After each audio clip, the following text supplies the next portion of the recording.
আমাদের এনবিআর এর অবরোধের কারণে আমরা আজকে এখানে এসেছি। এনবিআর অবরোধ আমাদের ভেজিটেবল অ্যান্ড ফুড স্ট্যাকেও তাদের অবরোধের আওতা নিয়ে আসছে। অথচ আমরা যতগুলো আন্দোলন দেখেছি, কোনটা আন্দোলনে ভেজিটেবল অ্যান্ড ফুড স্ট্যাকে এবং ওষুধ শিল্পকে অবরোধের আওতার বাইরে রাখা হয়েছে।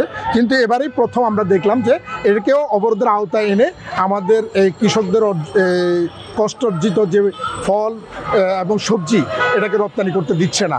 এতে আমরা দেশে হারাচ্ছি বৈদেশিক মুদ্রা এবং কৃষক হারাচ্ছে অর্থ, রপ্তানিকারক নিঃস্ব হয়ে যাচ্ছে এবং আমরা বিদেশি বায়ের হাত হারিয়ে ফেলছি। সেম জিনিসটা কলকাতা আছে, বাইরেরা যদি আমাদের কাছ থেকে যদি না নিতে পারে কলকাতা থেকে নিবে।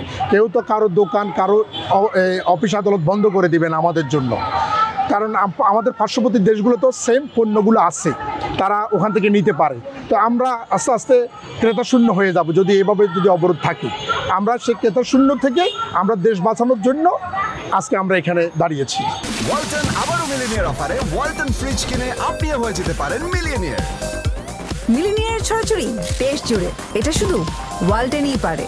প্রতিদিন প্রায় 300 থেকে 350 টন বাংলাদেশ থেকে সবজি এবং ফল ফ্রুট এক্সপোর্ট হয় আমাদের সমস্ত রপ্তানিকারকরা মিলে। এটা হচ্ছে বাংলাদেশের তৃতীয় বৃহত্তর সেক্টর, হচ্ছে এটি বৈদেশিক মুদ্রা অর্জনের। আর শতভাগ বাংলাদেশি পণ্যই শতভাগ আমরা এক্সপোর্ট করি। আমরা এই জন্য বিদেশ থেকে কোনো কিছু আমদানি করতে হয় না। আমাদের কৃষকরা উৎপাদন করে, এটি আমরা সরাসরি বিদেশে পাঠাই। প্যাকেজিং হচ্ছে মিডল ইস্টে যারা করে তাদের নিজস্ব ওয়্যার হাউস আছে, আর ইউরোপ যারা করে নিজস্ব ওয়্যার হাউস আছে, এবং সরকার অনুমোদিত গভর্নমেন্টের যে সেন্ট্রাল প্যাকিং হাউস আছে সেটাতে আমরা করি। এই অবরোধ থেকে সরকারের হস্তকে আমরা ওইদিকে যেতে চাই না।